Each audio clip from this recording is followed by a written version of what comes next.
La croûte.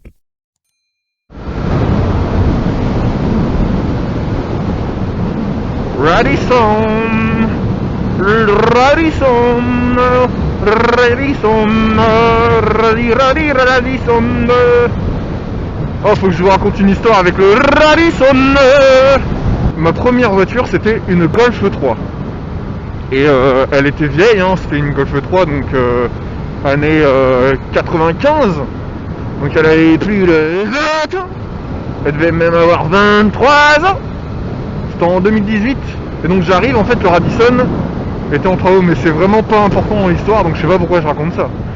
J'arrive, je vais en cours à 18h, voilà. Et quel bail chacal, c'est que je sens qu'en fait ma voiture arrivée à Cap 3000, ça sent vachement l'essence dans l'habitacle, tu vois.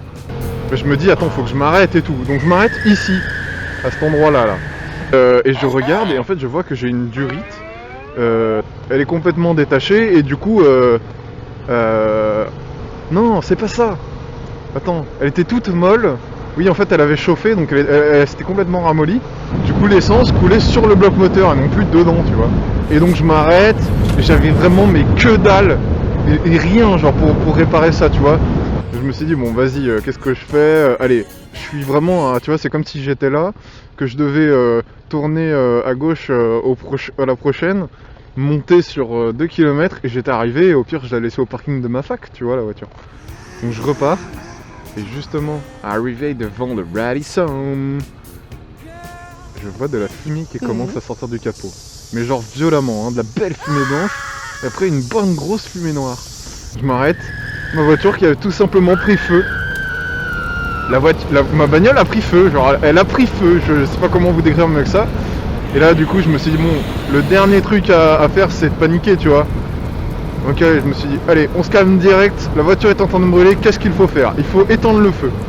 Et en fait, en réfléchissant à ce truc là, il y a genre 3 bagnoles qui se sont arrêtées, ils sortent, il y en a un il sort un triangle, l'autre il sort son extincteur, l'autre il vient direct me voir. Donc ce qu'on fait c'est qu'il met d'abord un coup d'extincteur dans le radiateur. Et donc moi j'appelle les pompiers et tout, je leur dis voilà, j'ai ma Golf qui vient de brûler, je suis devant le Radisson Blu, côté mer, tu vois. Vraiment sans commencer à chialer, parce que ça me foutait les boules, hein, même si elle coûtait que dalle, la moto, la voiture, même si elle avait rien coûté, c'était ma première voiture, tu vois, j'ai été attaché sentimentalement. Et putain, ça m'a foutu un de ces seums quoi, de l'avoir brûlé, genre tu peux rien faire, t'es impuissant face à un feu. C'était horrible. Enfin à part, c'était un extincteur. Et d'ailleurs depuis maintenant j'ai toujours un extincteur dans ma voiture, et un triangle et un gilet, tu vois. Pour le prix que ça coûte, ça peut presque vous sauver la vie quand même, un extincteur. Donc ayez un extincteur dans votre coffre, vous serez content le jour où ça servira, et bien sûr en espérant que ça ne serve jamais, hein. Les pompiers qui arrivent 20 minutes trop tard, tu sais, on avait déjà éteint le feu et tout. Ils ont donné le moteur pour plus qu'il y ait de risque d'incendie. Bagnole complètement morte. J'étais dégoûté quoi. Ouais, en plus la voiture elle était nickel quoi.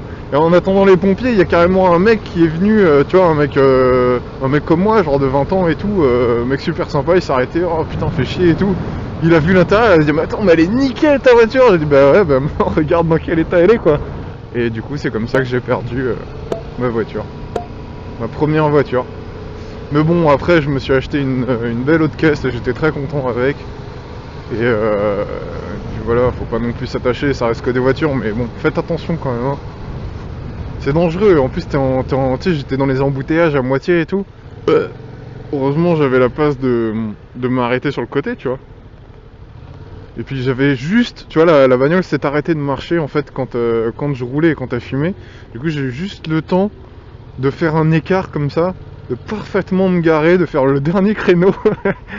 J'ai eu le temps de me garer une dernière fois avec ma voiture, tu vois. Et puis voilà quoi, hein. Et puis elle est morte. Et puis après on l'a remorquée jusqu'à une casse. Et il y a un mec qui me l'a repris pour 1 euro. Franchement je crois que c'est le pire truc que j'ai jamais fait. Autant la dépouiller complètement la bagnole, vendre les fauteuils et tout, parce que tout était en excellent état à l'intérieur. Tu vois, même si elle devait avoir, je sais pas, 150 000 bornes et 25 ans la voiture, genre, tout était propre, elle était nickel à l'intérieur. Pour une voiture que mes parents m'avaient acheté 750 € quoi, tu vois. Quand même. Il y avait une carte grise. Alors je sais pas si elle passait... ouais, elle a passé le contrôle technique en plus, c'est ça le pire. Mais elle était magnifique, je vous mets des photos là de à quoi elle ressemblait, elle était tout simplement magnifique, cette voiture. Ouais, c'était la triste histoire de ma Golf 3.